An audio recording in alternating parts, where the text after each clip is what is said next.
வணக்கம். இப்போ நீங்க ஒரு கார் வாங்கணும் இல்லனா வீட்டுக்கு அட்வான்ஸ் கொடுக்கணும்னு வச்சுக்கோங்க. அடுத்த 1-2 வருஷத்துல உங்களுக்கு ஒரு பெரிய தொகை தேவைப்படலாம். ஆனா அந்த பணத்தை எங்க சேஃபா அதே சமயம் நல்ல ரிட்டர்ன்ஸோட இன்வெஸ்ட் பண்றது? இன்னைக்கு நம்மளோட ஷார்ட் டேர்ம் கோல்ஸ்க்கு சரியான ஆல்ரவுண்டர் இன்வெஸ்ட்மெண்ட்டை எப்படி கண்டுபிடிக்கிறதுன்னு தான் பார்க்க போறோம். இதை சிம்பிளா புரிஞ்சுக்க வாங்க. ஒரு கிரிக்கெட் டீமை எக்ஸாம்பிளா எடுத்துக்கலாம். ஒரு வின்னிங் டீம்னா என்ன வேணும்? Batting, bowling, fielding, wicket keeping எல்லாமே செம்மையா இருக்கணும் இல்லையா? அதே ஃபார்முலா தான் நம்ம இன்வெஸ்ட்மெண்ட் போர்ட்ஃபோலியோவுக்கும்.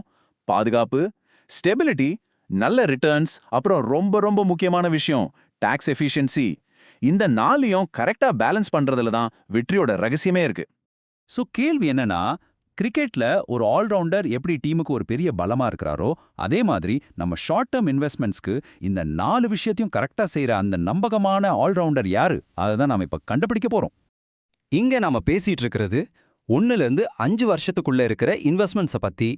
இந்த மாதிரி ஒரு ஷார்ட் பீரியட்ல மார்க்கெட்ல வர்ற ஏற்ற இறக்கத்தை எல்லாம் தாங்கி அதே நேரத்துல நல்ல ரிட்டர்ன்ஸையும் கொடுக்குற மாதிரி சரியான இன்வெஸ்ட்மெண்ட் ஆப்ஷனை செலக்ட் பண்றது அது ஒரு பெரிய சேலஞ்ச் தான். சரி, இந்த ஷார்ட் டேர்ம் ரேஸ்ல நம்ம கிட்ட 3 முக்கியமான போட்டியாளர்கள் இருக்காங்க. ஒன்னு பேங்க் டெபாசிட்ஸ், அதாவது நம்மளோட ஃபிக்ஸட் டெபாசிட் இல்லனா ரெக்கரிங் டெபாசிட். ரெண்டாவது டெப்ட் மியூச்சுவல் ஃபண்ட்ஸ். மூணாவது ஆர்பிட்ரேஜ் ஃபண்ட்ஸ். ஈக்விட்டி ஃபண்ட்ஸ் மாதிரி ஹை ரிஸ்க் ஆப்ஷன்ஸ் நம்ம இங்க கண்டுக்கவே இல்ல, ஏன்னா அதெல்லாம் லாங் டேர்ம் கேமுக்கு தான் சரிப்பட்டு வரும். ஓகே, இப்பதான் உண்மையான மேட்ச் ஸ்டார்ட் ஆக போகுது.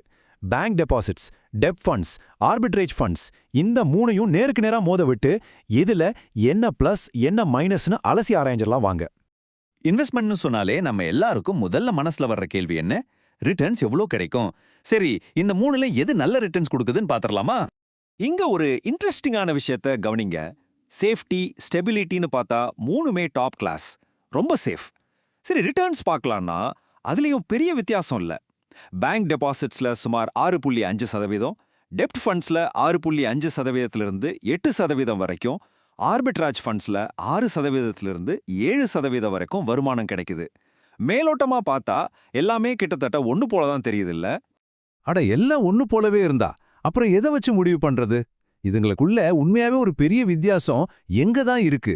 அதுதாங்க இங்க $1,000,000 கொஸ்டின்.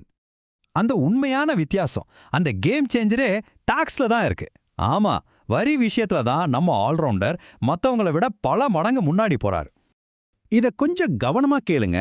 பேங்க் டெபாசிட்லயும் டெப்ட் ஃபண்ட்ஸ்லயும் வர்ற லாபத்தை உங்க சம்பளத்தோட சேர்த்து நீங்க எந்த இன்கம் டாக்ஸ் ஸ்லாப்ல இருக்கிறீங்களோ அந்த ரேட்ல வரி கட்டியாகணும். அதாவது நீங்க 30% டாக்ஸ் பிராக்கெட்ல இருந்தீங்கன்னா உங்க லாபத்திலயும் 30% டாக்ஸா போயிடும். ஆனா ஆர்பிட்ரேஜ் ஃபண்ட்ஸ்க்கு ஈக்விட்டி ஃபண்ட்ஸ் மாதிரி ஒரு ஸ்பெஷல் டாக்ஸ் ட்ரீட்மெண்ட் இருக்கு. இதுதான் மொத்த ஆட்டத்தையுமே மாத்த போற விஷயம். ஆர்பிட்ரேஜ் ஃபண்ட்ஸ்ல நீங்க எவ்வளோ நாள் அந்த இன்வெஸ்ட்மெண்ட்டை வச்சிருக்கீங்கன்றத பொறுத்து தான் டாக்ஸ். 1 வருஷத்துக்குள்ள பணத்தை எடுத்துட்டா அது ஷார்ட் டேர்ம் கெயின். ஆனா நீங்க 1 வருஷத்துக்கு மேல வச்சிருந்தீங்கன்னா அது லாங் டேர்ம் கேபிட்டல் கெயினா மாறிடும். அந்த 1 வருஷம் அதுதான் இங்க மேஜிக்கே. இதோ பாருங்க அந்த மேஜிக். ஆர்பிட்ரேஜ் ஃபண்ட்ஸ்ல 1 வருஷத்துக்கு மேல இன்வெஸ்ட் பண்ணி உங்களுக்கு லாபம் வருதுன்னா ஒரு ஃபினான்ஷியல் இயர்ல 1,25,000 வரைக்கும் உங்களுக்கு வரியே கிடையாது. ஆமா, ஜீரோ டாக்ஸ். நீங்க 30% டாக்ஸ் கட்டுறவரா இருந்தாலும் சரி, இந்த லாபத்துக்கு ஒரு பைசா கூட வரி கட்ட வேண்டாம். சரி, ஒருவேளை உங்க லாபம் அந்த 1.25 லட்சத்தை தாண்டிடுச்சுன்னா என்ன பண்றது? அப்பவும் கவலைப்பட வேண்டாம். எக்ஸ்ட்ராவா வர்ற அந்த தொகைக்கு மட்டும் வெறும் 12.5% டாக்ஸ் தான். யோசிச்சு பாருங்க, உங்க 30% இன்கம் டாக்ஸோட கம்பேர் பண்ணும்போது இது எவ்வளோ கம்மின்னு. ஓகே, ஒரு ஸ்மார்ட் இன்வெஸ்டரோட அடுத்த கேள்வி என்னவா இருக்கும்? என் லாபம் இதை விட ரொம்ப அதிகமா இருந்தா என்ன பண்றது? இன்னும் அதிகமா டாக்ஸ் சேவ் பண்ண ஏதாவது வழி இருக்கான்னு கேட்பாங்க இல்லையா? அதுக்கும் ஒரு சிம்பிளான வழி இருக்கு. இதோ ஒரு சூப்பர் ஸ்மார்ட்டான டிப்ஸ். உங்க மொத்த லாபத்தையும் ஒரே டைம்ல எடுக்காதீங்க. அதை 2 ஃபினான்ஷியல் இயரா பிரிச்சிடுங்க. கொஞ்சம் யூனிட்ஸை மார்ச் மாசத்துல வித்து அந்த வருஷத்தோட டாக்ஸ் ஃப்ரீ லிமிட்டை ஃபுல்லா யூஸ் பண்ணிக்கோங்க. அப்புறம் ஏப்ரல் 1ஆம் தேதி, அதாவது புது ஃபினான்ஷியல் இயர் ஸ்டார்ட் ஆனதும் பேலன்ஸ் யூனிட்ஸை வித்து அந்த வருஷத்தோட டாக்ஸ் ஃப்ரீ லிமிட்டையும் யூஸ் பண்ணிக்கோங்க. சிம்பிள். ஒரே இன்வெஸ்ட்மெண்ட், ஆனா 2 வருஷத்தோட டாக்ஸ் பெனிஃபிட். இதுவரைக்கும் நாம ஒவ்வொரு ஆப்ஷனோட திறமையும் பார்த்துட்டோம். இப்ப ரொம்ப முக்கியமான கட்டத்துக்கு வந்திருக்கோம். உங்க பர்சனல் ஃபைனான்ஷியல் சிச்சுவேஷனுக்கும் உங்க டீமுக்கும் எந்த பிளேயர் கரெக்டா செட் ஆவாரு, உங்களுக்கான கேம் பிளானை இப்ப நாம ரெடி பண்ணலாம். ஒருவேளை நீங்க இன்வெஸ்ட்மெண்ட் ஃபீல்டுக்கே புதுசு, இல்லனா உங்க வருஷ வருமானம் 12 லட்சத்துக்கு கம்மியா இருந்து நீங்க குறைஞ்ச டாக்ஸ் ஸ்லாப்ல வர்றீங்கன்னா நீங்க கண்ணை மூடிட்டு பேங்க் டெபாசிட்ஸை செலக்ட் பண்ணலாம். அது உங்களுக்கு ரொம்ப சேஃபான, சிம்பிளான ஸ்டார்ட்டா இருக்கும். நீங்க ரிட்டையர் ஆயிட்டீங்க இல்லனா இன்னும் கொஞ்சம் வருஷத்துல ரிட்டையர் ஆக போறீங்கன்னா உங்களுக்கான பெஸ்ட் ஆப்ஷன் டெப்ட் ஃபண்ட்ஸ். ஏன்னா நீங்க அதிகமா சம்பாதிக்கிறப்போ இன்வெஸ்ட் பண்ணிட்டு ரிட்டையர்மெண்ட்டுக்கு அப்புறம் குறைஞ்ச டாக்ஸ் ஸ்லாபுக்கு வந்ததும் பணத்தை எடுத்தீங்கன்னா ரொம்ப கம்மியா டாக்ஸ் கட்டினா போதும். இந்த டாக்ஸை தள்ளி போடுற வசதி டெப்ட் ஃபண்ட்ஸ்ல ஒரு பெரிய ப்ளஸ் பாயிண்ட்.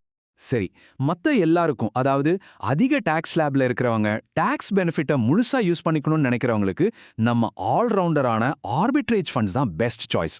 சேஃப்டி, ஸ்டெபிலிட்டி, நல்ல ரிட்டர்ன்ஸ், அப்புறம் அதுக்கும் மேல சூப்பரான டாக்ஸ் எஃபிஷியன்சி எல்லாமே இதுல இருக்கு. பாருங்க, ஜெயிக்கிற ஒவ்வொரு டீமுக்கும் ஒரு நல்ல ஆல்ரவுண்டர் கண்டிப்பா தேவை. உங்க ஃபினான்ஷியல் கோல்ஸை ஈஸியா ஜெயிக்க சரியான ஆல்ரவுண்டரை செலக்ட் பண்றது ரொம்ப முக்கியம். உங்க ஆல்ரவுண்டர் யாருன்னு இப்போ உங்களுக்கு தெரிஞ்சிருக்கும்னு நினைக்கிறேன். ஸ்மார்ட்டா முடிவு பண்ணுங்க, உங்க ஃபினான்ஷியல் கேம்ல வின் பண்ணுங்க.